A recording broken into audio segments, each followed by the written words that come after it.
এই শোনো না, আমাদের অন্ধবিশ্বাস চ্যানেলটি যারা এখনো সাবস্ক্রাইব করেননি প্লিজ সাবস্ক্রাইব করে দাও। আর অল্প কিছু সাবস্ক্রাইবার হলে 1,00,000 পরিবার হবে। সবাই প্লিজ সাবস্ক্রাইব এবং বেশি বেশি শেয়ার করে দাও প্লিজ।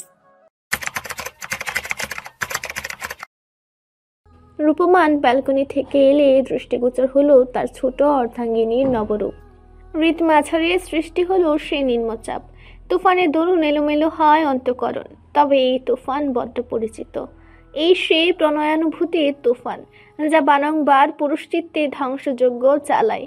কেবল তার সম্মুখ পানে দাঁড়িয়ে আখি তলে কাজল ল্যাপটাতে ব্যস্ত ছোট্ট দুহিতার নিমিত্তে যৌবন রূপ যে চুয়ে চুয়ে পড়ছে সুরসীর।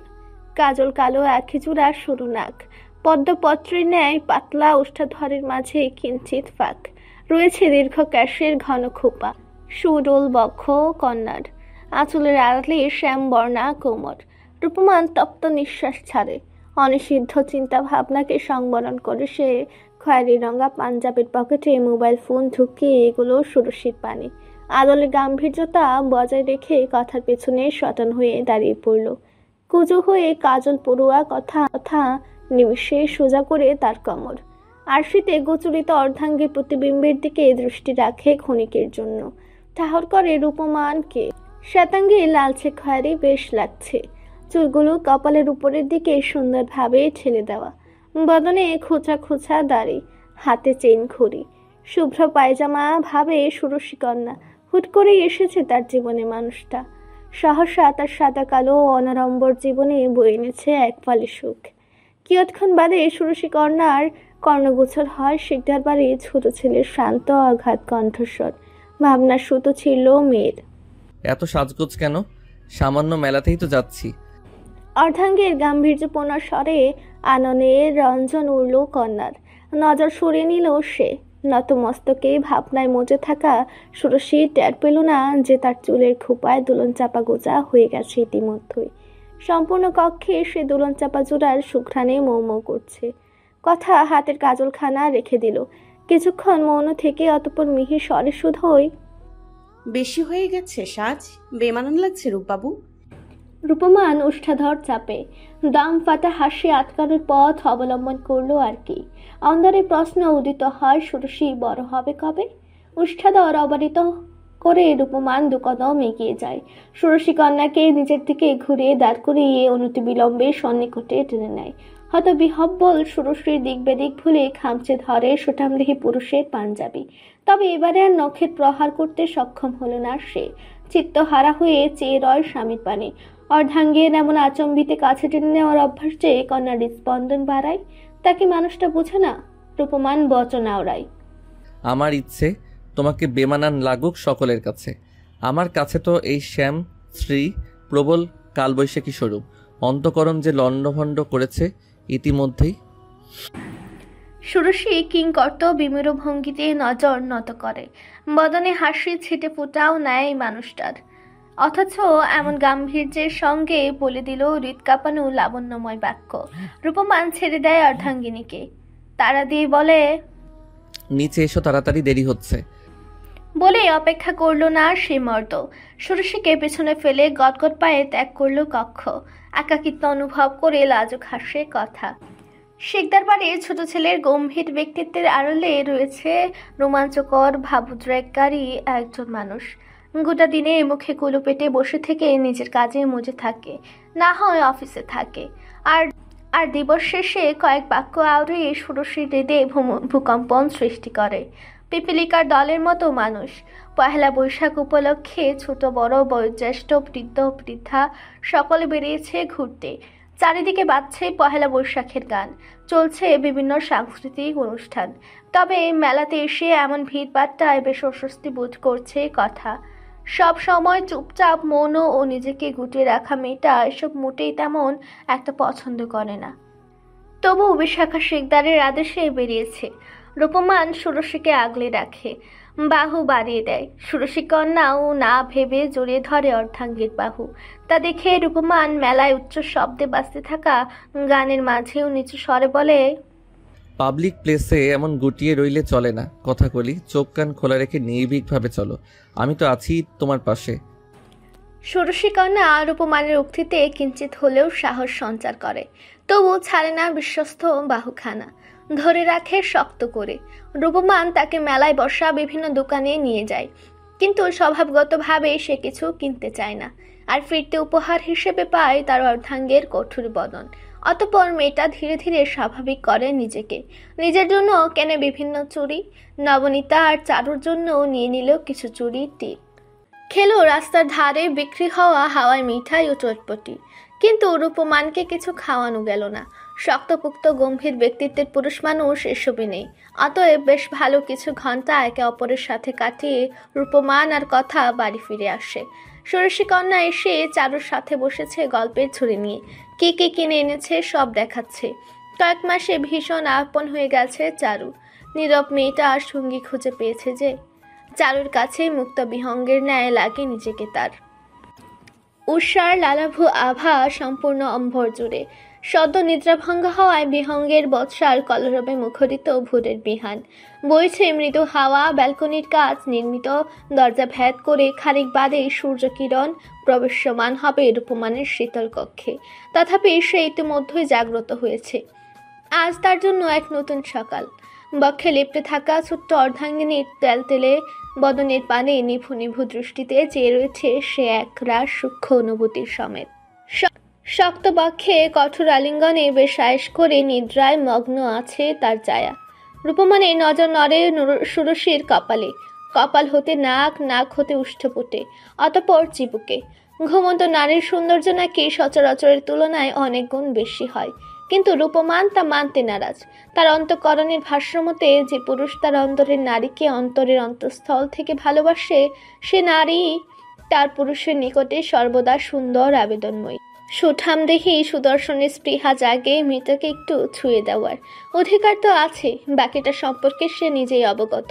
অতএব আপন কোমল ওষ্ঠপুর জোড়া ধীর গতিতে এগিয়ে নিয়ে সঙ্গোপনে আঁকলো সে এক আদুরে ছোঁয়া কথার ললাটে। অতঃপর ঘুমন্ত কথার কর্ণকুহরে অধরুষ্ঠ ঠেকিয়ে তার গম্ভীর স্বরে বলে, শুভ জন্মদিন কথাকলি। কথার কলেজে ভর্তির সময় প্রয়োজনীয় তথ্যাদির কাগজপত্র হতে জানতে পেরেছে রূপমান আজকের এই দিনে তার ছোট্ট অর্ধাঙ্গিনীর ধরিত্রীকুলে এসেছিল। তথাচ সেই শুভেচ্ছা বার্তা কি আর কথাকে জাগিয়ে তুলতে পেরেছে? সদ্য সপ্তদশে পদার্পণ করা মেয়েটা বেঘরে ঘুমাচ্ছে তার অর্ধাঙ্গের বুকে। সহসা টেবিল ঘড়িতে অ্যালার্ম বেজে উঠতে রূপমান উঠে বসল। অ্যালার্ম বন্ধ করে বিছানা থেকে নেমে চলে গেল বাথরুমে। বেশ খানিক বাদে রূপমান বেরিয়ে এলে সে দেখতে পায় সপ্তদশী যুবতী আলমোড়া ভাঙছে বিছানায় বসে। রূপমানকে বাথরুম থেকে বেরিয়ে আসতে দেখে মেয়েটাও ম্লান বদনে নেমে দাঁড়ালো বিছানা থেকে। ব্যালকনি দরজা মেলে দিল। মুহূর্তের শ্বাস নিম্ন শব্দে বাতাসের অনুপ্রবেশ ঘটল কক্ষে। কথা ব্যালকনিতে দাঁড়ালো, গ্রিল ধরে তাকায় পূব আকাশের উদীয়মান আদিত্যের পানে। আজকের দিন সম্পর্কে সে অবগত, কিন্তু তার মনে বিষাদের ছায়া ব্যতীত বরঞ্চ এই দিনকে সে এক সাধারণ দিনের নজরেই দেখছে। বিশেষ কোনো দিবস নয় তার নিমিত্তে। তাকে জন্ম দিয়েই কেন তার মা চলে গেল? কত লাঞ্ছিত করলো ছোট্ট মেয়েটাকে সকলে, পাড়া পড়শি আত্মীয় স্বজন, তীক্ষ্ণ নিধন আশ্রয়ের ন্যায় কত শত কটূক্তি ছুঁড়ে আঘাত করেছে মেয়েটাকে। আপন ছিল কেবল বোন আর বাবা, মায়ের অভাব পূরণে কোনো ঘাটতি রাখেনি তারা। শীতল হাওয়ায় সপ্তদশীর নেত্রপত্র জোড়া কাঁপে। অম্ভরের পানে চেয়ে এক গভীর দীর্ঘশ্বাস ছাড়ে মেয়েটা। নেত্রপল্লব নোনা জলে ভিজে যায় তার। মন গহীনে মাকে জানায় সে ভালো আছে, ভীষণ ভালো আছে। সৃষ্টিকর্তা তার বাবাকে কেড়ে নিয়ে বাবার পরিবর্তে সুন্দর একটি পরিবার উপহার দিয়েছেন। এলোমেলো হয়ে যাওয়া জীবনে পাঠিয়েছেন এমন কিছু মানুষ যারা তাকে আপনজনের চেয়েও অধিক মূল্য দেয়, মাথায় করে রাখে, ভালোবাসার বেষ্টনীতে অবরুদ্ধ করে রেখেছে আজও। ফ্রেশ হয়ে পড়তে বসো। পেছন হতে ভারীক্ষী কণ্ঠস্বর কর্ণগোচর হতে চমকিত হলো কথা। পেছন ফিরে এক নজর চেয়ে দেখলো সে। রূপমানের দিকে খানিকক্ষণ অনিমেষ ভাবে চেয়ে থেকে অতঃপর পুনরায় অম্বরের পানে চেয়ে তার মাকে জানায় অন্তরে এই যে সেই মানুষটা, যে তাকে গম্ভীর শাসনের নামে আড়ালে ভালোবাসা প্রদান করে বেড়ায়। কঠোর বদনে শোনায় এক এক অনুরক্তি মিশ্রিত বাণী। সপ্তদশী সরে আসে। রুমে এসে এলোমেলো কেশ খোপায় আবদ্ধ করে বিছানায় গুছিয়ে চলে যায় বাথরুমে। রূপমান পর্যবেক্ষণ করে তার অর্ধাঙ্গিনীর মলিন বদন, কিন্তু হেতু অজানা তার। কেন তার বউয়ের মুখে অমাবস্যার আজকের দিনে?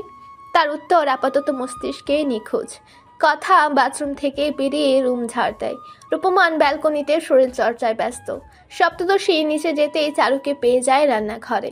চারু কথাকে দেখে অর্ধশশীর ন্যায় অধর এলিয়ে হাসে। সহাস্য বদনে বলে, আজকে কলেজ নেই বোন? সপ্তদশী ম্লান হাসে। চারুর গোচরে আসে সে ম্লান হাসি। অন্তরালে বোঝার প্রয়াস ঘটায় কি হয়েছে সহসা শিকদার বাড়ির ছোট বউয়ের। কথা মিহি স্বরে জবাবে বলে, আজ যাব চারুদি, তেমন কোনো গুরুত্বপূর্ণ ক্লাস হবে না। আচ্ছা। চারু কফির মগ তুলে দেয় কথার হাতে। কথাও মৌনতা অবলম্বন করে চলে যায় ধীর গতিতে। চারুর ভ্রু নিমূলিত হয়।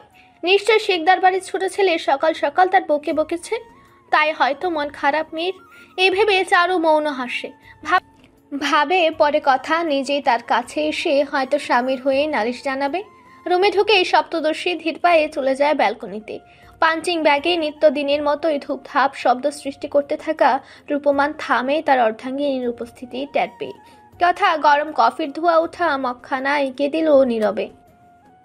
রূপমান তা হাতে নিয়ে গ্রিলের মাঝে ফাঁকা অংশে রাখে। সপ্তদশী সরে আসতে চায়, তথাচ সে কি চাইলেই সরতে পারে? তার অর্ধাঙ্গ তাকে ক্ষণে সন্নিকটে টেনে নিয়েছে। নত মস্তকে দাঁড়িয়ে নয় মেয়েটা। সকল ইন্দ্রিয় সজাগ হয়েছে তার ইতিমধ্যেই। নিবিড় পরিবেশ অনুভব করতে পারছে সে। রূপমান তার তর্জনীর সহায়তায় বইয়ের চিবুক তুলে ধরে। নজরে নজর গ্রথিত হলো উভয়ের। ক্ষণের অপচয় না করে রূপমান তার অগাধ স্বরে শুধোই, আজকের দিনে মুখ ভার কেন? সপ্তদশী যুবতীর নেত্রপল্লব উঠে পড়ে ধীর স্থির গতিতে।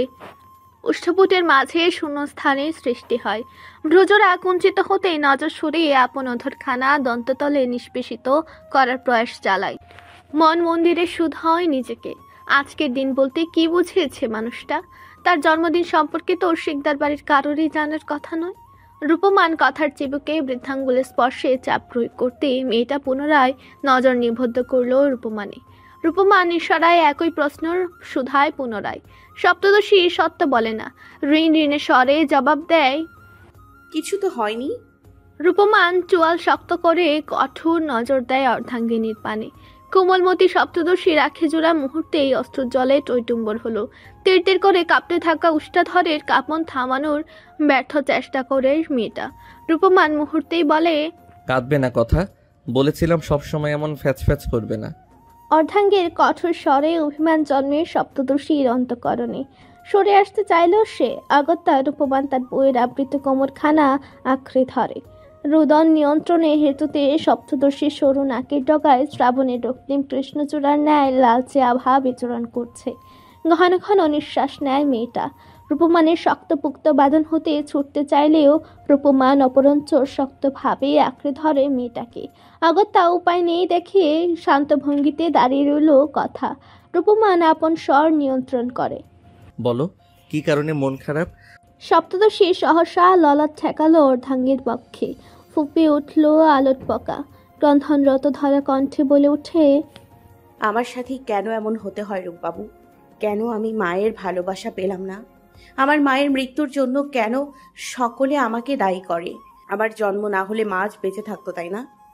রূপমান সুগঠিত বাহুতে জুড়ে নিল মেয়েটাকে। বোধগম্য হলো তার কেন তার ছোট্ট অর্ধাঙ্গিনীর মন খারাপ। ভারযুক্ত হিচকি তুলে কথা। রূপমান সপ্তদশীর কপাল যুগল মুষ্টিবদ্ধ করে নিয়ে সযত্নে যুবতীর অশ্রুকণা অপসারণ করে। কিয়ৎক্ষণ চেয়ে রয় তার বউয়ের মুখপানে, অতঃপর বলে, বিধাতার অনিচ্ছায় কিছু হয় না কথাকলি। তুমি মায়ের ভালোবাসা পাওনি, বাবার ভালোবাসা তো পেয়েছো। তোমাকে তোমার বাবা আগলে রাখিনি, রেখেছিল। বৌমণি তোমার দ্বিতীয় মা হয়ে ওঠেনি। অবশ্যই সে তোমার দ্বিতীয় মা। বড় বোনই তো মায়ের পরে ছায়া হয়ে থাকে। আমার জন্ম না হলে আমার দি আজ মাহীন হতো না রূপবাবু। সপ্তদশীর চটপটে বচনে রূপমান জবাবে শুধোই, এবার জবাব দাও তো, তোমার মায়ের মৃত্যুর দায়ভার তোমার বাবা বা বৌমণি কখনো তোমার উপর চাপিয়েছে? করেছে তোমাকে দোষারোপ? মৌনভঙ্গিতে ডানে বামে মাথা নাড়িয়ে না বুঝক জবাব দেয় সপ্তদশী। রূপমান কোমল সত্তার সহিত ওষ্ঠপুট ভেজায়। পুনরায় বলে, তবে আপনজনেরা আপনজনের কষ্ট বোঝে, পরেরা তা কখনোই বুঝবে না কথা। তাহলে তুমি কেন পরের কটূক্তিতে আজও কষ্ট পাবে? কেন নিজেকে যাতনায় সিক্ত করছো? সন্তান জন্মদানে মায়ের মৃত্যু হলে তার দায়ভার কদাচিৎ সন্তানের নয়। এসব বিষয় বোঝার সক্ষমতা যে সবার হয় না তা তোমাকে বুঝতে হবে। সপ্তদশী স্থির দৃষ্টিতে তাকিয়ে রইল। সহসা নিজের অর্ধাঙ্গ হিসেবে পাওয়া মানুষটা যে তার জীবনে এত গুরুত্বপূর্ণ একজন মানুষ হয়ে উঠবে তা সে কখনোই কল্পনা করেনি। মানুষটা তাকে বকে, তার সাথে রুষ্টভাবে কথা বলে, তথাচ ভালোবাসা দেখাতে ভুলে না। নিজের ভাগ্যের উপর নিজেই হাসে কথা। অন্তরালে রূপমানের অগোচরে ভাগ্যে লাগে একদিকে সে অভাগী, আবার অন্যদিকে সৌভাগ্যবতী। আপন মনে বলে উঠে মেয়েটা। হ্যাঁ, এই মানুষটা আমাকে ভালোবাসে, সেই রাতের কথা সত্য হোক কিংবা মিথ্যে। কিন্তু এখন রূপমান শিকদার আমাকে ভালোবাসে খুব। যত যাই হোক, একটা মেয়েকে করুণা করে তো আর কেউ নিজের বক্ষ মাঝে ঠাঁই দেয় না। করুণা করে কেউ এতটা যত্ন নিয়ে আগলে রাখে না। করুণা করে দয়া দেখিয়ে কোনো ব্যক্তি কাউকে এতটা দৃঢ়তা বাড়াতে সাহায্য করে না। আর যদি দেখি কখন এসব বাজে জিনিস নিয়ে ভেবে প্যাঁচার মতো মুখ বানিয়ে বসে থেকেছ, তবে এই নরম কোমল রূপমানের দেখার পাবে না তুমি। রূপমানের সে পুরনো গাম্ভীর্যপূর্ণ ভারিক্ষী রাগত কণ্ঠস্বর কথা শ্রবণ গ্রন্থিতে প্রবেশ করতেই মেয়েটা মিহিস্বরে হেসে দিল। রূপমান মন গহীন স্বস্তির নিঃশ্বাস ছাড়ে। অর্ধাঙ্গিনীর অধরষ্টে কিঞ্চিত হাসির রেখা গোচরিত হতেই বক্ষ মাজারের শীতলতা অনুভব করে সুঠামদেহী পুরুষ সপ্তদশী নাক টেনে নিচু কণ্ঠে বলে উঠল, আপনার কফি ঠান্ডা হয়ে গেল, হয়তো দিন গরম করে নিয়ে আসি। প্রয়োজন নেই, পড়তে বসো গিয়ে। রূপমানের আঘাত স্বরে সপ্তদশী আর অবাধ্য হয় না। অর্ধাঙ্গের পেশিবহুল হাতের বাঁধনে আলগা হতেই সে পেছন ফিরে প্রস্থানের নিমিত্তে। তথাপি পুনরায় কি যেন মস্তিষ্কে খেলে যেতে রূপমানের পানে এগিয়ে গেল মেয়েটা। রূপমান কফের মগ হাতে নিতে গিয়েও নিল না, তাকালো কথার দিকে। অপেক্ষায় রইল তার অর্ধাঙ্গিনীর। কিছু হয়তো বলতে চাইছে। সপ্তদশী যুবতী তার অর্ধাঙ্গের সন্নিকটে দাঁড়ায়। হৃদ মাঝারে এক ঝাঁক সাহস সঞ্চার করে নির্ভীক চিত্তে বলে উঠে, আমি চাই আপনাকে ভালোবেসে আমার বাকিটা জীবন অন্ত হোক। আপনি বিহনে এই আমিটা একেবারে শূন্য হয়ে যাবে যে, তবু আপনাকে ভালোবেসে আমার আয়ু ফুরিয়ে যাক প্রিয়তম। বাণীগুলো মুখ নিঃসৃত হতেই সপ্তদশী কপাল জুড়ে লালিমা নিয়ে ছুটতে চলে গেল কক্ষ হতে। পড়ালেখা হয়তো চাঁদে যাবে বেড়াতে আজ, অনুভূতির দূরে। শিকদার বাড়ির ছোট ছেলের হৃদয় জুড়ে যেন আচানক নিস্তব্ধতা বিরাজ করছে। নীরব সুখের অনুভূতিরা মস্তক উঁচিয়ে দাঁড়িয়ে আছে। সর্বদা চুপ করে থাকা শান্ত কমল প্রসূনের ন্যায় মেয়েটার অকপটে আচম্বিতে বলা বাক্যত্রয় ভীষণ কঠিন ঠেকল রূপমানের নিকট। তবু নিজেকে সংবরণ করে সে। কালচে গোলাপি উষ্ঠাধর নড়ে চড়ে, উৎপত্তি ঘটে স্মিত হাসির। কফিন মগে হাতে নিয়ে ঠান্ডা কফিতে চুমুক দিয়ে আপন চিত্তে বলে সুদর্শন পুরুষ, সবে তো প্রণয় উপন্যাসের আরম্ভ প্রিয়তা, কথা বিহনে এই রূপও যে অসম্পূর্ণ। রান্নাঘরে পোলাওয়ের হাঁড়িতে বেশ কসরত করে চাল নাড়তে থাকা সপ্তদশী শ্রবণ গ্রন্থিতে সহসা শ্বশুরের গম্ভীর স্বরের অনুপ্রবেশ ঘটতেই হকচকে গেল মেয়েটা। কোমরে তার লালচে খয়েরি তাঁতের স্বরের আঁচলখানা সেটে দেওয়া বেশ করে। গোধূলি বেলার নবনীতা তার শাশুড়িকে বোনের জন্মদিন সম্পর্কে অবগত করতেই তিনি পুত্রবধূর জন্য নতুন শাড়ি বের করে দিয়েছেন। এই প্রথম কোনো জন্মদিনে নিজেকে ফুরফুরে প্রফুল্ল লাগছে কথার। আপন অন্দর মহলে সকল যন্ত্র যেন স্নিগ্ধ মারুতে দুদুল্যমান তার। তাই তো মেয়েটার পুলকিত চিত্তে সহসা স্বাদ জেগেছে। সে সকলের জন্য রাতের খাবার রান্না করবে, পোলাও সমেত কিছু সংখ্যক পদ। নরম কোমল হাতে বেশ ব্যাগ পেতে হচ্ছে যদিও এত রান্না করতে, তবু মেয়েটা কাউকে রন্ধনশালায় প্রবেশ করতে দিতে রাজি নয়। তথাচ এখন বাধ্যগত সে চারুকে হাঁক ছেড়ে ডাকলো। চারু হন্তদন্ত হয়ে এলো। মেয়েটা থাকতে চেয়েছে প্রথম থেকেই, থাকতে দেয়নি কথা। রান্নাঘরে পদার্পণ করে চপলা স্বরে শুধায় মেয়েটা, কি হয়েছে বোন, আঘাত পেয়েছো? কিছু লাগবে? আমি করি, তুমি বিশ্রাম করো। সপ্তদশী উষ্ঠাধর চেপে খানিক হাসে। পোলাওয়ের হাঁড়িতে চামচ ছেঁকে বিশাল ঢাকনা চাপিয়ে দিল। কোমর হতে আঁচল টেনে উন্মুক্ত অঙ্গ আবৃত করে মাথায় কাপড় ঠেলে বলল, এত ব্যতিব্যস্ত হচ্ছ কেন গো? হ্যাঁ চারুদি, বাবা ডেকেছে হঠাৎ, তাই তোমাকে একটু রান্নাঘরে থাকতে বলছিলাম। চারুর সপ্তদশীর প্রত্যুত্তরে মেকি হাসি উপহার দিল, অতঃপর বলল, আচ্ছা যাও, মামু হঠাৎ তোমাকে তলব করলো। তোমাদের শ্বশুরপুত্র বধূতে তো কালে ভদ্রে দেখা অবধি হয় না। চারুর বাচ্চে সপ্তদশী খানিক ত্রস্ত হলো। রনক শিকদারের সহিত তার দেখা হয় কেবল রাতে খাবারের টেবিলে, তাছাড়া আর সুযোগ নেই। চারুকে রান্নাঘরে থাকতে বলে কথা এগুলো বিশাখা শিকদার ও রনক শিকদারের কক্ষে। ভীরু পায়ে এগিয়ে কক্ষের বাহিরে উপস্থিত হয় মেয়েটা। অতঃপর বক্ষে নির্ভীকতাকে আহ্বান জানিয়ে ধীর স্থির গতিতে দরজায় করাঘাত করে সে। ক্ষণেই অন্দরমহল হতে ভেসে আসে ভারিক্কি আওয়াজ, এসো। দরজা ঠেলে ভেতরে পদচারণ ঘটালো কথা। অভিমুখে দেখতে পেল বিশাখা শিকদারকে। উষ্ঠপুটে টানা হাসি ফুটিয়ে চোখে কাঞ্চন ফ্রেমের চশমা লাগিয়ে ছোট কাঁথা সেলাই করছেন তিনি বিছানায় বসে। রনক শিকদার ওনার কক্ষের বিশাল কাঠের আলমারি হতে একটা মাঝারি দীর্ঘকার বাক্স হাতে এগিয়ে এলেন সপ্তদশীর পানে। বাক্সখানের ঢাকনা সরাতে দৃষ্টিগোচর হলো একজোড়া চকচকে রূপালী নূপুর। আশ্চর্যান্বিত হয়ে সপ্তদশী রনক শিকদারের পানে চেয়ে রয়। অতঃপর চক্ষু মনে নিবদ্ধ হয় বিশাখা শিকদারের পানে।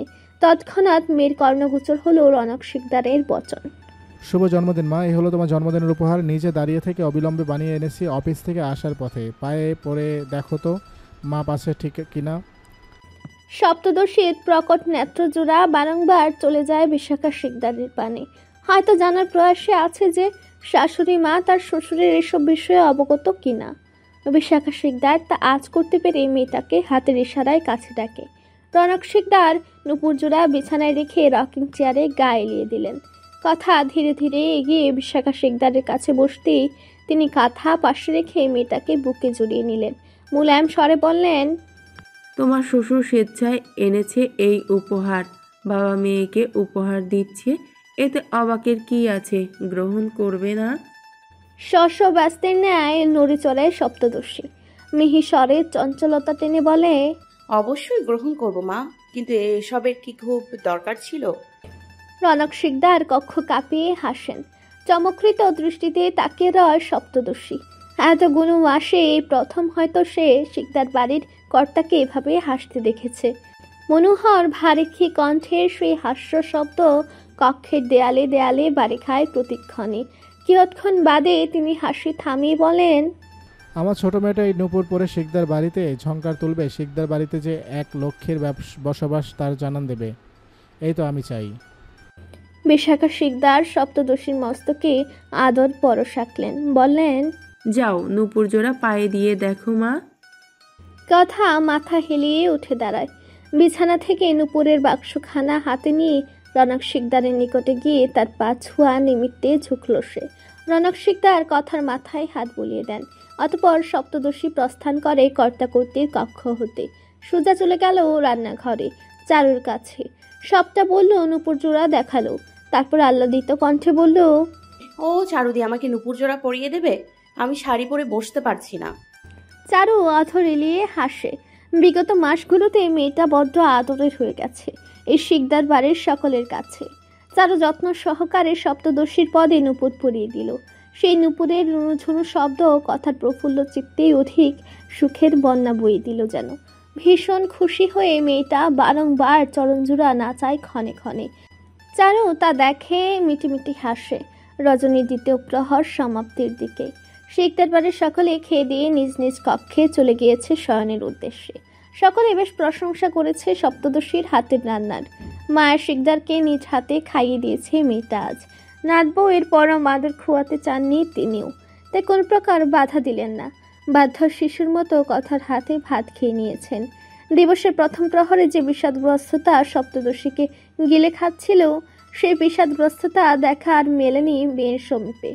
বরঞ্চ সবচেয়ে ভালো একটা দিনের সমাপ্তি ঘটেছে তার জীবন হতে। বিছানায় আধশোয়া হয়ে ল্যাপটপের পর্দার পানে তীক্ষ্ণ দৃষ্টিতে চেয়ে আছে রূপমান। ভ্রু কুঞ্চনে অগণিত রেখা তার ললাটের মধ্যখানে। 2 হাতে 10 আঙ্গুল ব্যাপৃত কিবোর্ডে। অত্যন্ত দ্রুত গতিতে চলছে তারা। সপ্তদশী ব্যালকনিতে দাঁড়িয়ে চন্দ্রবিলাসে নিমগ্ন ছিল। কৃষ্ণ আম্ভরে একেবারে গোলবৃত্তের ন্যায় চন্দ্র তার রূপালী আলো ছড়িয়ে মেদিনীর তল কি করে তুলেছে মোহময়ী। মাত্রই ফিরে এসে বিছানায় বসল সে। নিশীথের তৃতীয় প্রহরের আরম্ভ। ক্ষণিকালের ব্যবধানে উদর সুদূর হতে ভেসে আসছে নিশাচরের ক্ষীণ শব্দ। অর্ধাঙ্গকে নিবিষ্ট চিত্তে কাজে নিরত দেখে মেয়েটা মনতাবলম্বন করে শুয়ে রইল। সকালের সেই ছোট মুহূর্তের পর থেকে আর কথা বলেনি মেয়েটা রূপমানের সহিত। আজ আর অন্য জামা পরিধান করেনি, কেবল গাত্রে জড়ানো তাঁতের শাড়ি বদলে একটা মোলায়েম শাড়ি পরে নিয়েছে। ইচ্ছে হলো কেন যেন আজ শাড়ি পরে রাত্রি যাপন করতে। বেশ অনেকক্ষণ অতিবাহিত হওয়ার পরে রূপমানের কোনো হেলদোল হলো না। সপ্তদশী কথাও না ঘুমিয়ে এলোমেলো ভঙ্গিতে শুয়ে রইল। আনমনা যুবতী কি যেন ভাবে, তবু বিরক্ত করে না রূপমানকে। তবে রূপমানের নজর গ্রথিত হয় তার ছোট্ট অর্ধাঙ্গিনীর শ্যামোদরের মধ্যেখানে থাকা নাইকুণ্ডলে। মুহূর্তেই নজর সরিয়ে নিল সে। তথাপি লাজহীন নজর বারবার ফিরে যায় তার অর্ধাঙ্গিনীর সে নিষিদ্ধ স্থানে। জোর জবরদস্তি করে কাজের ইতি টেনে ল্যাপটপ বন্ধ করে রূপমান। অতঃপর রুমের বাতি নিভিয়ে ক্ষণে বাসন্তী রঙা ল্যাম্প জ্বালিয়ে দিল। কাঁথার উদরে হাত চেপে নিজের সান্নিধ্যে নিয়ে এলো মেয়েটাকে। আচম্বিতে এমন হওয়ায় কথা কেঁপে ওঠে খানিক। তার ভাবনায় সর্বসূচিতে জল ঢেলে পড়েছে অর্ধাঙ্গের প্রগাঢ় স্পর্শ। রূপমানের ভেজা অধরুষ্ট ছুঁই ছুঁই সপ্তদশীর গ্রীবা। কোমল ত্বকে রূপমানের খুচা খুচা দাড়ি কণ্টকের ন্যায় আঘাত হানতে দিক বেদিক ব্যামালুম ভুলে মেয়েটা মিহিস্বরে কোকিয়ে উঠল। নিজের দেহের অধিক ভারযুক্ত দেহতলে চাপা পড়েছে সে। ভীত সন্ত্রস্ত হয়ে খামচে ধরল রূপমানের বাহু। শ্রবণেন্দ্রিয়ে পৌঁছালো তার অর্ধাঙ্গের অস্পষ্ট স্বর। এমন আবেদনময় রূপে গা এলিয়ে দিয়েছ কেন? সম্ভ্রম লুটে নিতে আহ্বান জানাচ্ছ আমাকে? নিবিড় উষ্ণতায় ছে সপ্তদশীর স্কন্দদেশ। শব্দটা কণ্ঠদেশে দলা পাকিয়ে আর উন্মুক্ত হতে চাইছে না যেন। বড্ড কাছে চলে এসেছে রূপমান। এমন তো হয়নি আগে কখনো। এমন স্পর্শ করেনি কখনো রূপমান তার অর্ধাঙ্গিনীকে। কথা তার বক্ষ কুঠুরির হৃদয় নামক যন্ত্রের ধুকপুক আওয়াজ বেশ অনুভব করতে পারছে বেশ করে। বেড়েছে তার নিঃশ্বাসের ঘনত্ব। কোমল উষ্ঠপুটের উপর্যপুরে ছুয়ায় মেয়েটা বাদ সাধল সহসা। শুষ্ক কপাল জুড়ে লাজের লালিমা তার। রূপমান নজর গ্রথিত করল তার অর্ধাঙ্গিনীর বদনে। কথা লজ্জার দরুন অন্য পানে চায়। সুঠাম দেহি সুদর্শনের দৃষ্টি তার শির দ্বারায় ঠান্ডা শিহরণ বয়ে দিচ্ছে মুহূর্তে মুহূর্তে। উন্মাদ করো না পিচ্চি জায়া। বুকে টেনে নেওয়ার অজুহাতে নিজেকে এতগুলো দিন নিয়ন্ত্রণ করলাম, আর এখন তুমি সেদে সেদে কাছে টেনে নেওয়ার ইঙ্গিত দিচ্ছ। নীরব যুবতী আর চোখে একবার চেয়ে চঞ্চলা চোরের ন্যায় ফুরুত করে নজর সরালো। অর্ধাঙ্গের স্বর রুষপূর্ণ নয়, গম্ভীর তবে শির কাঁপানো, রোমাঞ্চনীয়। রূপমান কন্যার চিবুকে তর্জনী থেকে আনন অভিমুখে আনে। কথার চঞ্চল নেত্রজোড়া স্থির হয় রূপমানের সুঠামদেহী পোশাকাবৃত বক্ষে। শ্রবণ গ্রন্থি যেন পরিণত হয়েছে এক আগ্নেয়গিরিতে। তার উত্তপ্ততায় যেন ছড়িয়ে পড়ছে মেয়ের সর্বাঙ্গে। সুদর্শন পুরুষ তাতে দূরত্ব ঘুচায়। কিঞ্চিত নড়চড় হলেই হয়ে যাবে চার অধরষ্ঠের মিলন সন্ধি। অর্ধাঙ্গের এক এক ঘন নিঃশ্বাস আপন ওষ্ঠে অনুভব হতে কথা আখি যুগল খিচে বন্ধ করে নিল। অত্যল্পক্ষণের ব্যবধানে সে তার ললাটে অনুভব করলো এক গভীর ছোঁয়া। আখির মিলন ঘটালো এইবার। শুনতে পেল ভারেক্ষী কণ্ঠস্বর। সেই সন্ধ্যায় লুকায়িত ভঙ্গিতে চিত্তহারা হাসি দিয়ে মন কেড়ে নিলে কেন? কতগুলো রাত নির্ঘুম কাটিয়েছি জানো, কেবল ওই মনোহারী মুচকি হাসির নিমিত্তে। সপ্তদশী বুঝল না রূপমান কোন সন্ধ্যার কথা বলছে। বোঝার চেষ্টাও করলো না মেয়েটা এই মুহূর্তে। তবে এটুকু বুঝতে পারলো তার অর্ধাঙ্গ অন্য কোনো নারীর হাসিতে নয়, বরং তার অর্ধাঙ্গিনীর হাসিতেই মাতোয়ারা। নেত্রপল্লব নিমিলিত করে নিল কথা। জর্দা মিশানো কণ্ঠে বাচ্চা আওড়ানোর প্রয়াসে বলে উঠল, ঘুমিয়ে পড়ুন, কালকে হৃৎপিণ্ড জ্বলছে মহারানী। এই জ্বলন্ত অগ্নিপিণ্ড নিয়ে চোখ বুঝব কি করে? হুতাশনে পুড়ে বশীভূত হই, এটাই চাও? গধূলি বেলার রক্তিম অম্বরের ন্যায় অধিক রাঙল কথার আনন। হৃদ গগনে বজ্রপাতের ন্যায় গরুম গরুম শব্দ হয়। গায়ে অগ্নি ধরার মতো উক্তি শ্রবণে সে নিজেকে নিস্তেজ অনুভব করল। তবু চোখ মেলে না মেয়েটা। ভীষণ লাজে জর্জরিত হয়ে মরছে ভিতরে বাহিরে। তপ্ত নিঃশ্বাসের ক্ষীণ শব্দ বিহীন অন্য কোনো শব্দ নেই রুমে। সপ্তদশী অস্ফুট আবছা স্বরে ডাকে রূপমানকে। রূপবাবু। রূপমানের তড়িৎ গতির প্রত্যুত্তরে কথা মিলিয়ে গেল। গাম্ভীর্যপূর্ণ কণ্ঠে ব্যামালুম ভুলে গেল কি যেন বলতে চেয়েছিল। রূপমান নিগড় কণ্ঠে হাসে, অতঃপর বলে, আমার চোখের দিকে তাকাও কথা। নজরে নজর নিবদ্ধ রেখে বলো কি বলতে চাও। সপ্তদর্শী মুহূর্তেই আখি পাতা মেলে। রূপমানের অগাধ কণ্ঠস্বরে গাম্ভীর্যতা। সহসা আপন দেহখানা অভিমুখের সুঠামদেহী পুরুষের পুরুপক্ষে লুকায়িত করে নিয়ে নিয়ে স্বরে বলল, ঘুমান না, আমার ঘুম পাচ্ছে খুব। ছোট্ট অর্ধাঙ্গিনীর লাজুক আনন, লাজময় চাহনি, লাজে ঘেরা আড়ষ্ট কণ্ঠস্বর রূপমানের বোধগম্য হলো। হতাশার তপ্ত নিঃশ্বাস মুখ গহ্বর হতে উন্মুক্ত হতেই নিজের বালিশে মাথা ঠেকিয়ে বাতি নিভিয়ে দিল সে। কথাকে বক্ষ মাঝারে টেনে নিল ক্ষণিকের নিমিত্তে। মেয়েটাও গুটিয়ে রইল নড়চড়হীন। এমন পরিস্থিতির সম্মুখীন সে আজ প্রথম।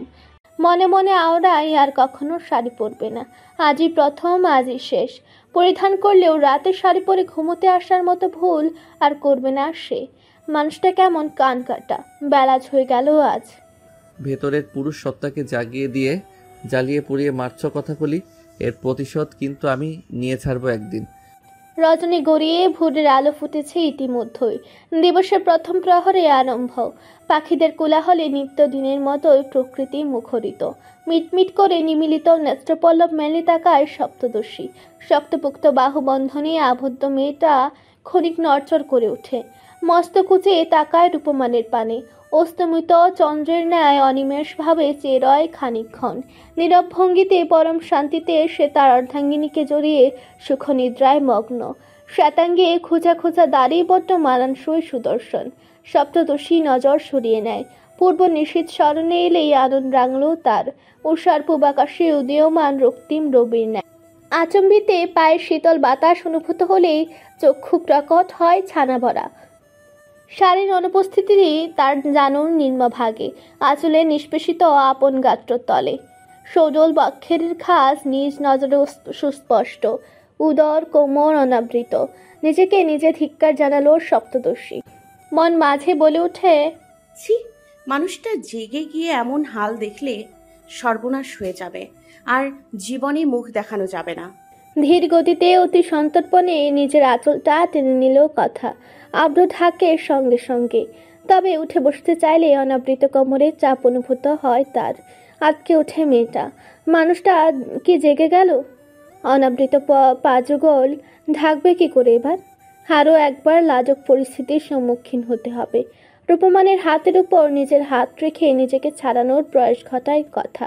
তথাপি সুঠামদেহী পুরুষের বাঁধন শক্ত কঠিন। সপ্তদর্শী হৃদয়ের চাতালে ভারী মারুতের প্রাবল্য। অর্ধাঙ্গে রাখি পাতা মেলার আভাস পেতেই সে সুদর্শনের চক্ষু ঢাকে নিজের হাতের তালু থেকে। মুহূর্তে শুনতে পায় রূপমানের আঘাত স্বর। অতি সঙ্গোপনে এঁকেছি অধরষ্টের ছোঁয়া, ওই রূপার নুপুর জড়ানো শ্যামবর্ণা চরণ জোরে।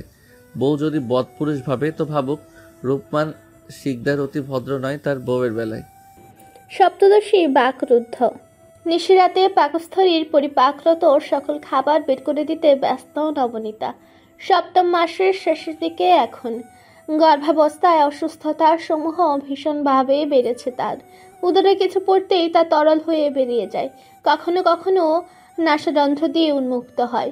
অপরদিকে শরীরের ভারে বড্ড বেসামাল হয় মেয়েটা। খুব ক্লান্তি অনুভব করে সারাটা দিন। সাহায্য ছাড়া চলাফেরা করা যেন তার নিমিত্তে দুষ্কর। রূপায়ণ মাঝে মাঝে চিন্তাগ্রস্ত হয় অর্ধাঙ্গিনীকে নিয়ে।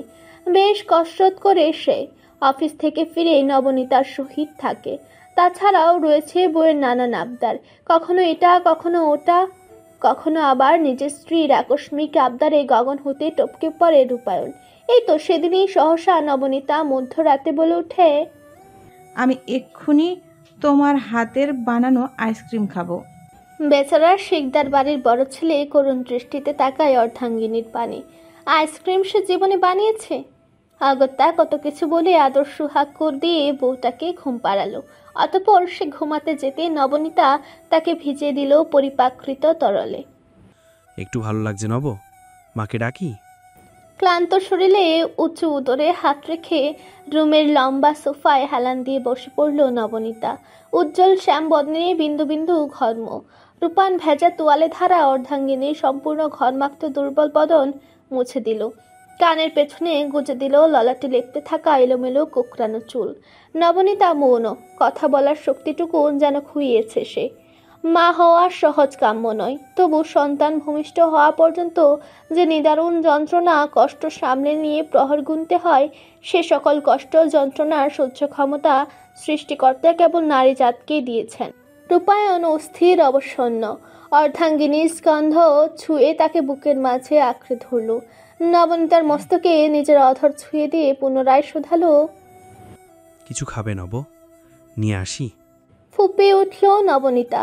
দায়ে বায়ে মাথা নাড়িয়ে রুদনের সুরে বলল, আমি খেতে পারবো না তো, বমি চলে আসবে আসছে গন্ধ খাবারে। আচ্ছা, কাঁদে না, চলো ঘুমোবে। এবারও এদিক সেদিক মাথা নাড়ালো নবনীতা। রূপায়ণ ধৈর্য ধারণ করে। অর্ধাঙ্গিনীর এমন সংবেদনশীল সময়ে অর্ধাঙ্গেও পাশে থাকবে না তা কি করে হয়? এমন রাত তার জন্য নতুন নয়, প্রায় প্রতি রাতই এখন এমন কাটে। কখনো কখনো মেয়েটা রূপায়ণকে দূরে ঠেলে দেয়, কখনো নবনীতা তার অনাগত সন্তানের নিমিত্তে চিন্তাগ্রস্ত হয়ে কান্নাকাটি শুরু করে দেয়, কখনো আনন্দে উদ্বেলিত হয়ে ওঠে। গর্ভবতী অবস্থায় কম বেশি সকলের জন্যই যা খুব সাধারণ। দেহের বিশেষ কিছু হরমোনের তারতম্যজনিত হেতুতে মেজাজের এমন দ্রুত পরিবর্তন হয়। আমি আমার সন্তানের যত্ন ঠিকঠাকভাবে নিতে পারবো তো? রূপায়ণ তপ্ত নিঃশ্বাস ছাড়ে, নিজের আত্মবিশ্বাস হারিয়ে মেয়েটা এই প্রশ্ন ছুড়ে প্রায়শই। নবনীতা দুঃখে কেঁদে ওঠে। ভীতি জন্মেছে তার চিত্তে। যদি একজন মায়ের সকল দায়িত্ব কর্তব্য সুষ্ঠুভাবে পালন করতে ব্যর্থ হয় সে? কতবার বলেছি এসব চিন্তা করবে না তুমি নব, সব ঠিক হবে। তুমি আমাদের সন্তানের জন্য বেস্ট মা হয়ে উঠবে। চলো ঘুমোতে। নবনীতা জেদি হয়ে বসে রয়, খামছে ধরে রাখে রূপায়ণের টি শার্ট। অগত্যা রূপায়ণও অর্ধাঙ্গিনীকে এটা সেটা নানান কিছু বলে নিশ্চিত অতিক্রান্তের সিদ্ধান্ত নিয়ে ভোরের অপেক্ষা করতে মুজল। আষাঢ়স্য মাস, বর্ষার আগমন ধরায়। বৃষ্টিহীনা অর্ধদিবসও কল্পনা করা অতি অন্যায়। কখনো টিপ টিপ শব্দে ইলশে গুড়ি, আবার কখনো বড় বড় ফুটায় মুষলধারে বৃষ্টি মাথিয়ে রাখে প্রকৃতি। ছায় রঙা মেঘপুঞ্জ আড়াল করে রাখে সূর্যমণিকে। চারিদিকে সিক্ত মৃত্তিকার মন কাড়া পরিমল। সহিত যুক্ত হয় বেলি, দোলনচাপা ও কামিনীর মিষ্টি উগ্র ঘ্রাণ। বাতাসে বাতাসে সেই সুবাস ছড়িয়ে প্রকৃতির স্নিগ্ধতা বাড়ায় শত সহস্র কোটি গুণ। তবু জীবকুলের চিত্তে বিন্দুমাত্র আশা থাকে, একটু সোনালি মিঠা রোদ গায়ে মাখতে পারে যদি। বারান্দায় দাঁড়িয়ে ভাবনার অতল গহ্বরে তলিয়ে আছে সপ্তদশী। বরাবরের মতো ওই সময়ের গতিতে অতিক্রান্ত হয় মাস। শিকদার বাড়িতে এসেছে সে আজ প্রায় 8 থেকে 9 মাস। এর মাঝে আকস্মিক ভাবে তার বিবাহ সম্পন্ন হয়েছে। ভাগ্য বড়ই বিচিত্র, কখনো সুখের সাগরে ভাসায়, কখনো দুঃখের অথৈ সাগরে ডুবে জীব মৃত্যু করে দেয় মানুষকে। তবে ললাটের লিখন ফুলবেই একদিন না একদিন। কথায় আছে, দুঃখ থাকলে সুখ দেওয়ার মতো কেউ থাকে না, কিন্তু ভাগ্য নিয়ন্ত্রণকারী তো সৃষ্টিকর্তা। তিনিই হয়তো সুখদানকারী মানুষগুলোকে দুঃখের জীবনে এনে দেন কাকতালীয়ভাবে। আর মাঝের সেই কাকতালীয় ঘটনাগুলো হয় কেবলমাত্র উসিলা। জীবন নাটকের চেয়েও নাটকীয়। দীর্ঘশ্বাস ছাড়ে কথা। বেশ ভালো আছে এই পরিবারের সে। তার অর্ধাঙ্গ, শ্বশুর শাশুড়ি, চারু, মা, শেখদার সকলে কত ভালো। আদরে যত্নে হেসে খেলে দিন কাটে তার। তবে তার কারণেই হয়তো শেখদার পরিবারের মধ্যেও খানিক ফাটল দেখা দিয়েছে। অনামিকার বিবাহ সম্পন্ন হয়েছে ইতিমধ্যেই, প্রায় 1.5 মাস আজ। নবজীবনের সূচনায় সে সুইডেনে পাড়ি জমিয়েছে তার স্বামীর সহিত। মেয়েটার বিয়েতে শেখদার বাড়ির কর্তা কর্ত্রী ও 2 ছেলে উপস্থিত ছিল। নবনীতা গর্ভাবস্থায় অজুহাত দেখিয়ে যায়নি। চারু মা শেখদারের সহিত থেকে যায়। সপ্তদশী তো নীরবই ছিল। নব শেখদার ভাইয়ের সাথে আগে এসে আলোচনা সেরেছেন। স্ত্রীর হয়ে ক্ষমা প্রার্থী ছিলেন তিনি। রূপমান বাধ্যগত গিয়েছিল, তবে জলস্পর্শও করেনি। বড় ভাই হিসেবে বোনের প্রতি স্নেহ, দায়িত্ব, কর্তব্যবোধ ছিল বিধায় সে বিবাহ প্রাঙ্গণে উপস্থিত থাকতে বাধ্য হয়েছে। বোনের মনক্ষুণ্ণ হোক তা চায়নি ছেলেটা। তাছাড়া শেখদার পরিবারের বড় মেয়ের বিয়েতে শেখদার বাড়ির কর্তাকর্ত্রী হিসেবে বিশাখা শেখদার ও রনক শেখদার উপস্থিত কাম্য ছিল। ব্যালকনির কাচের দরজা বন্ধ করে সপ্তদশী রুমে এলো। সবে বিকেল 5টা। বাহিরে গুড়ি গুড়ি বাড়ি ধারা রয়েছে মারুতের আধিপত্য। কলেজ থেকে ফিরে একটু ঘুমিয়েছে। খানিক আগে উঠেছে মেয়েটা।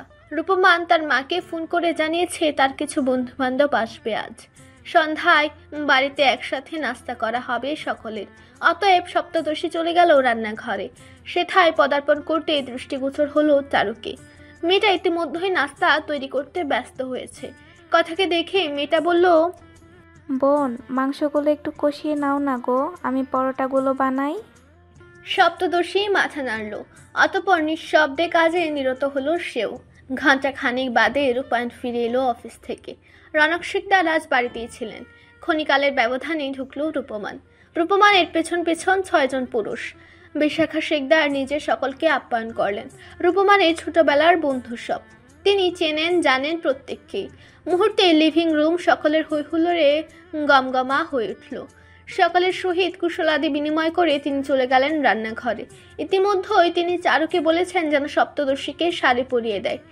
সিদ্ধান্ত নিয়েছেন শিকদার বাড়ির ছোট বউকে সকলের সম্মুখে পরিচয় করিয়ে দেবেন আজ। রূপমান ফ্রেশ হয়ে এসে বন্ধু সখাদের সহিত আড্ডায় মজেছে। কিয়ৎক্ষণ বাদে বিশাখা শিকদার চলে এলেন নাস্তা নিয়ে। সাথে নিয়ে এসেছেন কথাকে। সরপুরুষে নজর গ্রথিত ছোট্ট কন্যার পানে চাহনি জিজ্ঞাসু প্রশ্নাতীত। শিকদার বাড়ির নতুন সদস্যকে। মিট মাই ওয়াইফ কথা শিকদার। বিশাখা শিকদার মৌনর হাসলেন।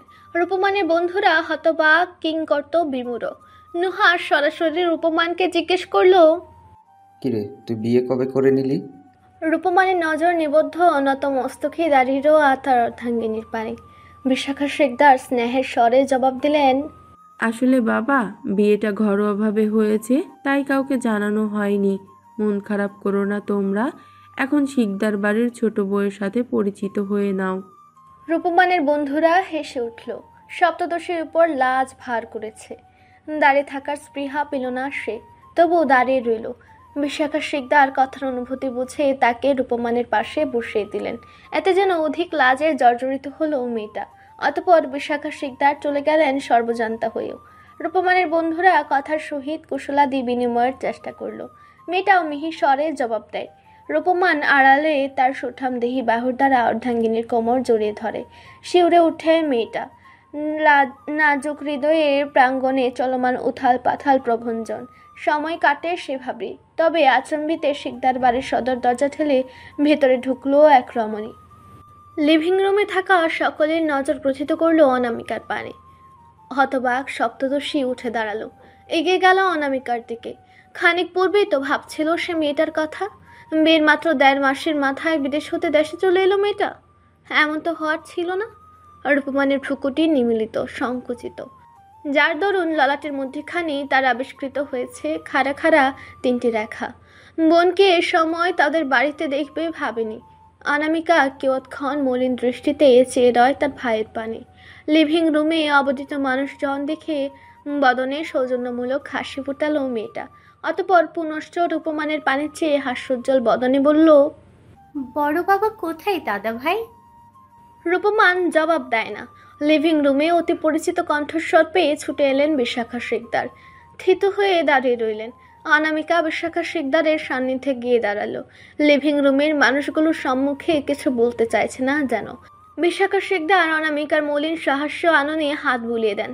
মস্তিষ্কে তার যে ভীতি ছিল তা তবে সত্যি। মেয়েটাকে একা এসেছে। বয়োজ্যেষ্ঠ তিনি অক্ষম হলেন আপন চিত্তখানাকে সংবরণ করতে। শুধালেন স্নেহাশিস কণ্ঠে, কার সাথে এসেছো মা? কবে এসেছো? একাই এসেছি বড় মা, আর ফিরবো না। আমাকে এই বাড়িতে থাকতে দেবে কটা দিন? অনামিকার ক্ষীণ কণ্ঠ রক্তিম আঁখে জোড়া পর্যবেক্ষণ করে বিশাখা শিকদারের হৃদয় কেঁপে উঠল। সপ্তদশী দাঁড়িয়ে রইল বিভূত চিত্তে।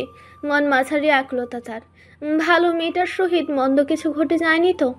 রূপমান সহসা বলে উঠে, মিকু আমার রুমে চলে যা, আমি আসছি একটু পরে। অনামিকা ভাইয়ের পানে চেয়ে হ্যাঁ বোধক মাথা দোলায়। ধীর গতিতে সিঁড়ি বেয়ে চলে যায় রূপমানের রুমে। রূপমান তার বন্ধুদের সহিত পুনরায় কথাবার্তায় ব্যস্ত হলো। বহুদিন পর এসেছে বন্ধু বান্ধব, ফিরিয়ে দেওয়া কটু দেখায়। সপ্তদশী সরে যায় সেখান থেকে। বিশাখা শিকদারের নিকট হতে সঙ্গোপনে অনুমতি চেয়ে চলে গেল নিজের রুমে অনামিকার কাছে। বিশাখা শিকদার রান্নাঘরে ব্যস্ত হলো। আপাতত বাড়িতে ছেলেগুলোর মাঝখানে কিছু আলোচনা করতে চান না তিনি। ঘণ্টা খানেক বাদে রূপমান তার বন্ধুদের বিদায় জানিয়ে তার বোনের কাছে যায়। বিশাখা শিকদার উপস্থিত হলেন ছেলের কক্ষে।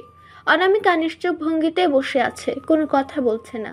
সপ্তদশী বহুবার শোধালো মেয়েটাকে, অথচ মেয়েটা কোনো শব্দ উচ্চারণ করছে না। রনক শিকদার ছেলের কক্ষে প্রবেশ করতেই কথা নড়ে চড়ে বসে। বিশাখা শিকদার অনামিকাকে বক্ষে জড়িয়ে নিয়ে আদুরে গলায় শোধালো, কি হয়েছে মা? তুমি না বললে আমরা কেমন করে বুঝবো? ডুকরে কেঁদে ওঠে অনামিকা। বিশাখা শিকদারের নিকট হতে নিজেকে ছাড়িয়ে নিয়ে উঠে দাঁড়ালো সে। রনক শিকদারের কাছে গিয়ে হঠাৎ বলল, তুমি তো বলেছিলে বড় বাবা, মা বাবার সিদ্ধান্তকে সম্মান করা উচিত, প্রাধান্য দেওয়া উচিত, তাই না? রনক শিকদার নীরব এখনো। কি বলতে চাইছে মেয়েটা? অনামিকা পুনরায় বলে, হৈমন্তী শিকদার যে আমার মা তা ভাবতেও লজ্জা করে। আর আমার বাবা একজন ভীতু কাপুরুষ, তা না হলে বউকে মানুষ এতটা ভয় পায় কি করে? মেয়ের জীবনের ওপরে সে লোভকে স্থান দিয়েছে, বইয়ের বৃষ্টির কাজকে সাই দিয়েছে। অনামিকার কোনো কথায় বোধগম্য হচ্ছে না কারো। সকলে অধীর আগ্রহে অপেক্ষায় নিরত, কখন মেয়েটা একটু আসল বিষয় বুঝেই বলবে। রনক শিকদার ও রূপমান বেশ ধৈর্য ধারণ করে দাঁড়িয়ে আছে। বিশাখা শিকদার কিছু একটা উষ্ঠাগত করতেই অনামিকা বলে উঠল, সান্নিধ্য চৌধুরী কেবল টাকার ব্যবসা করে না বড় বাবা, সে উন্মাদনায় মত্ত। ঘরে স্ত্রী রেখে বাহিরে রঙ্গলীলা করে বেড়ায়। যে পুরুষের চরিত্র এমন কুৎসিত, তার রক্ত তার সত্তা কিভাবে শুহাবে? সঙ্গদোষে লোহা ভাসে। সুইডেনের যে শাখায় সোহাগ দায়িত্ব নিয়েছে, সেই শাখায় কর্মরত বহু নারীর সাথে তার মেলামেশা। শুধু তাই নয়, কালো টাকার ব্যবসায় 2 বাবা ছেলে ডুবে আছে। মা তোমাদের কারো কথা শোনেনি। বড় বাবার দাদা ভাইদের মুখের উপর বাবা বলেছিল তারা চায় আমার বিয়ে সোহাগ চৌধুরীর সাথে হোক। বাবাকে যে 40% শেয়ার দেওয়ার কথা ছিল, তার ঠিকই দিয়েছে সান্নিধ্য চৌধুরী। কিন্তু ওই নোংরা ব্যক্তি ছিল অন্য পরিকল্পনা। নব শিকদারকে ব্যবহার করে বড় বাবার কোম্পানির কিসব কাগজপত্র হাতিয়ে নেওয়ার কথা বলছিল। রূপায়ণ দা ভাই এর খুব কাছের একজন লোককে ইতিমধ্যে টাকা দিয়ে ক্রয় করেছে তারা। অনামিকা থামে, কম্পিত কণ্ঠ তার। তবু কঠোর রয় মেয়েটা। স্তব্ধ সকলে। রনক শিকদারের হেলদোল নেই। তিনি সবটা জানতে আগ্রহী। সপ্তদর্শী বিছানার কোণে স্টিলের ন্যায় জমে গেল যেন। একজন মেয়ের বাবার পরে আশ্রয়স্থল হয় তার অর্ধাঙ্গ, হোক না তা ভালোবাসার বিবাহ কিংবা পারিবারিক। একটা মেয়ে কতটা বিশ্বাস, এক বুক ভরসা সাথে নিয়ে আপন ঠাঁই ছেড়ে যায় পরের বাড়িতে। আর সেই মানুষটাই যদি করে বেইমানি, তবে? সপ্তদশীর ভাবনায় ছ্যাদ পড়ে অনামিকার কণ্ঠে। এই সব কিছু আমি বিয়ের পর দিন থেকেই জানতে পেরেছি, কিন্তু ধীরে ধীরে সবটা জেনে তবে এসেছি দেশে। অত নরম মনের মেয়ে তো আমি নই। চেয়েছিলাম খুন করে ফিরতে। পরবর্তীতে মনে হলো প্রথমে এই বাড়ির সকলকে সবটা জানানো উচিত। অগত্যা চলে এলাম। গিয়েছিলাম নিজের বাড়িতে। সুইডেন থেকে সৌহার্দ্যর বাড়িতে ফোন করে আগেই জানিয়েছে আমি রাগ করে দেশে চলে এসেছি। আরও কত কিছু নাকি বোঝালো। মা বাবা দুজনেই তা বিশ্বাস করেছে। নিজের মেয়েকে বিশ্বাস না করে পরের ছেলের প্রতি অগাধ বিশ্বাস তাদের। অপরঞ্চ আমাকে বলা হয় আমি তাদের বিশ্বাস করি না। How funny! হাজবেন্ডের উপর রাগ করে কেউ শুধু সুইডেন থেকে দেশে চলে আসে? বিয়ের আগের দিনটাতে তো কত বললাম আর একটু খোঁজ খবর যেন নেয়। বাবার মন বুঝাতাম আমি। তার মন সায় না দিলেও মা প্রচণ্ড চাপ প্রয়োগ করে বাবাকে। কোম্পানির লোভ দেখিয়ে, টাকার লোভ দেখিয়ে বাবার মস্তিষ্ক নিয়ন্ত্রণ করে নিয়েছিল ওই মহিলা। বাবা কিছু বলতে গেলে আত্মহানির ভয় দেখায়, নিজের বাবার ক্ষমতার ভয় দেখায়। আর নব শিকদারও ভীতু, তাকে ভয় দেখানোর সহজবোধ্য। অনামিকা তাচ্ছিল্যপূর্ণ হাসে। সান্নিধ্য চৌধুরী দেশে? রূপমানের প্রশ্নে উপর নিচে মাথা নাড়ায় অনামিকা। কক্ষ থেকে বেরিয়ে রূপায়ণকে ডাকে রূপমান। রূপায়ণ অফিস থেকে এসেই ঘুমিয়ে পড়েছিল অবসাদী হয়ে, তাই সে কিছুই জানে না। ভাইয়ের ডাকে সাড়া দিয়ে কক্ষে এলেই বোনকে দেখে চমকে উঠে সে। রূপমান সবটা বুঝে বলতে বাকহীন হয় রূপায়ণ। সে খবর নিয়েছিল সোহাগ চৌধুরীর ব্যাপারে, কিন্তু এসব কিছুই তার কর্ণগোচর হয়নি। তাছাড়া অফিসের বিষয়টাও তার নজরে এড়িয়ে গেছে।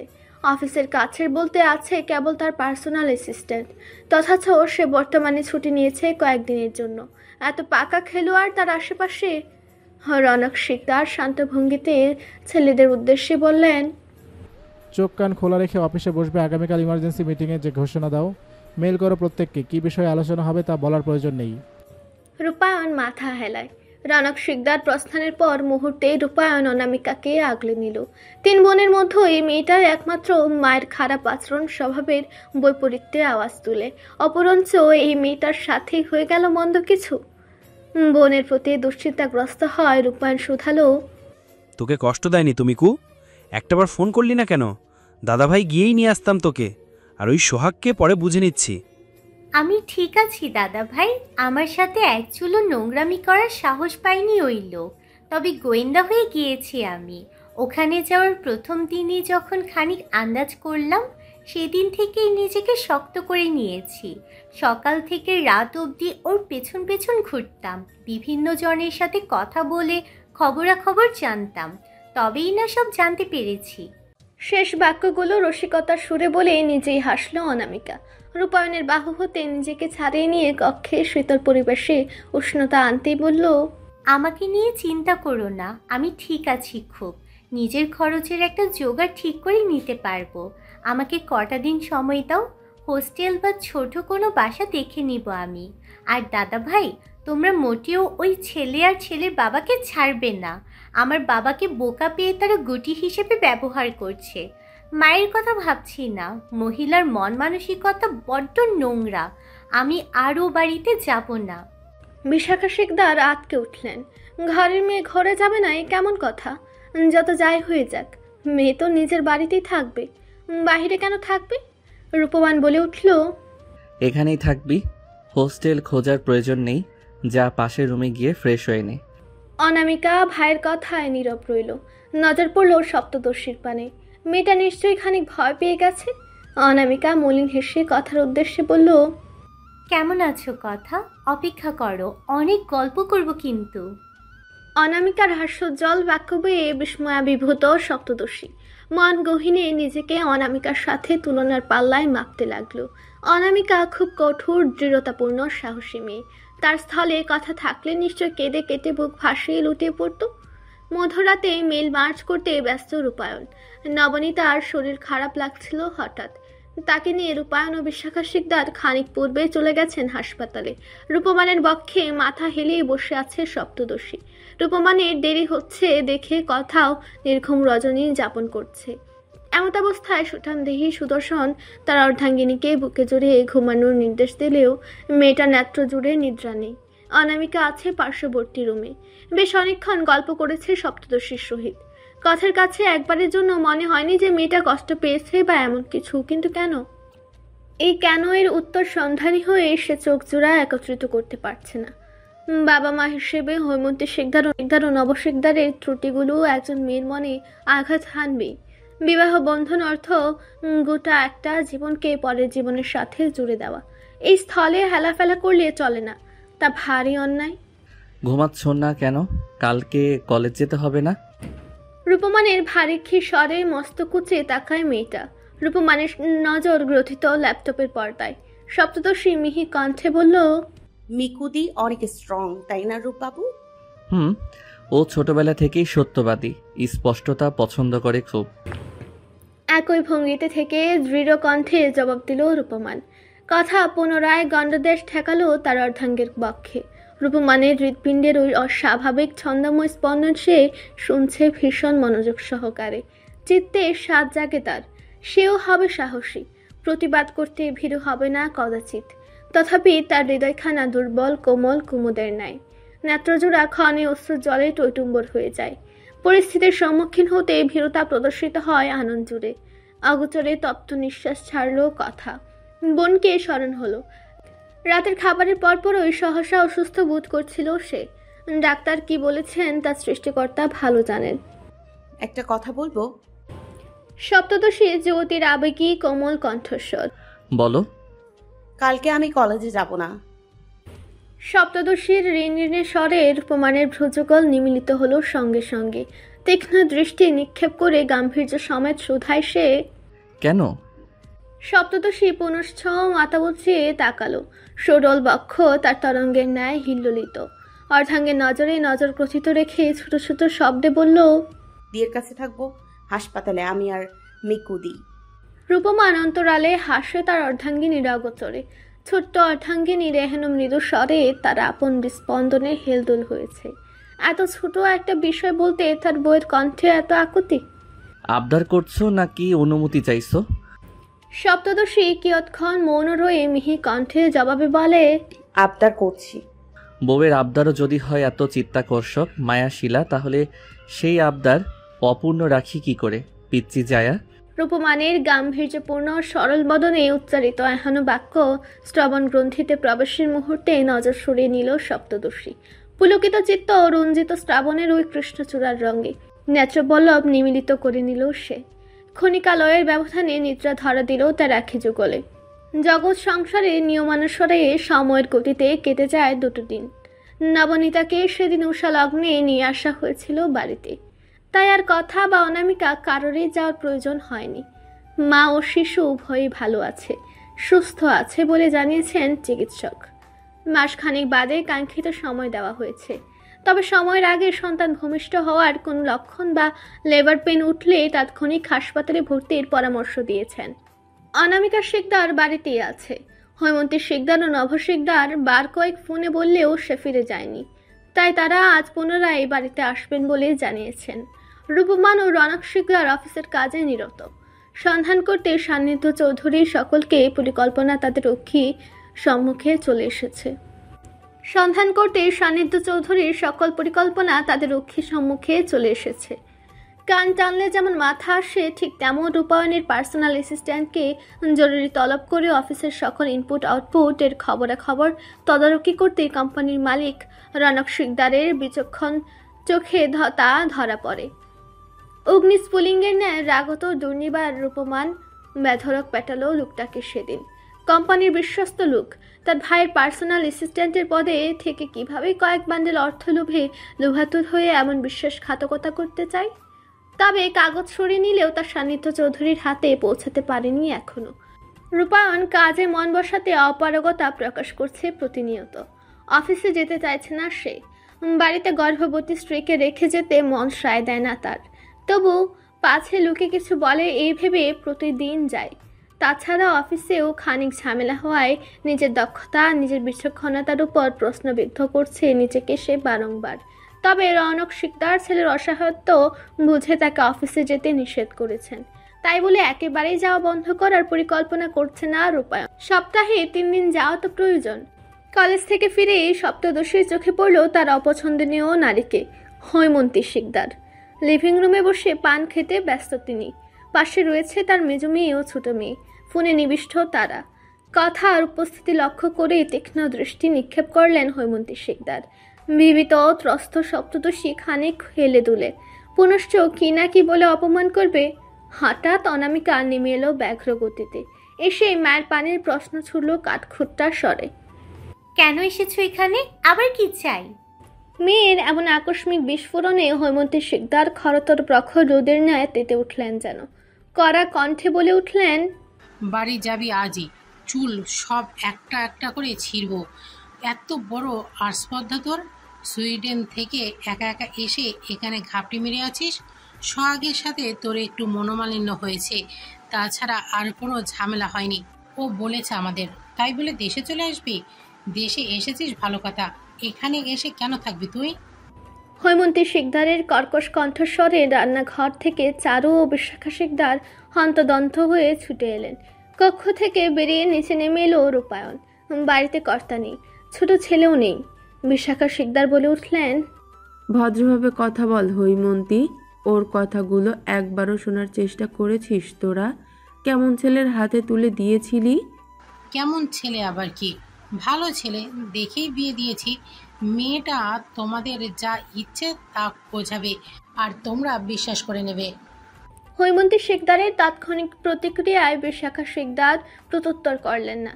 রূপায়ণ নিচে নেমে আসতে আসতে জোর গলায় বলল, যা ইচ্ছে তাই মানে কি ছোট মা? অফিসের লোকটাকে ধরার পরে তো ও নিজেই সব স্বীকার করে কাগজপত্র সব ফিরিয়ে দিয়েছে। ছোট বাবা কি এসব জানে না? তোরা সবাই নিশ্চয়ই আমার মেয়ের মাথাটা চিবিয়ে খেয়েছিস, তাই এসব ঘটনাকে সাজিয়ে রটনা তৈরি করার চেষ্টা করছে। সোহাগ বলেছে সবই। রূপায়ণ অতুষ্ণ শ্বাস ছাড়ে। অনামিকা বিশ্রী নজরে তাকালো তার মায়ের দিকে। রন্ধ্রে রন্ধ্রে পাপ তার মায়ের। ভাবতেই অবাক হচ্ছে সে। সপ্তদর্শী নীরব দর্শকের ভূমিকা পালন করছে যেন। ঠায় দাঁড়িয়ে রয়েছে, পরনে অ্যাপ্রন, কাঁধে ব্যাগ। অবসন্ন আনন্দ তার। কলেজ থেকে দুটো কোচিং শেষ করে অতঃপর বাড়ি ফিরেছে। বিকেল গড়িয়ে সন্ধ্যা হতে চলেছে ইতিমধ্যেই। হেমন্তী শিকদার পুনরায় রাগত স্বরে অনামিকাকে বললেন, বাড়িতে চল মিকু। যাব না আমি। সাফ জবাব অনামিকার।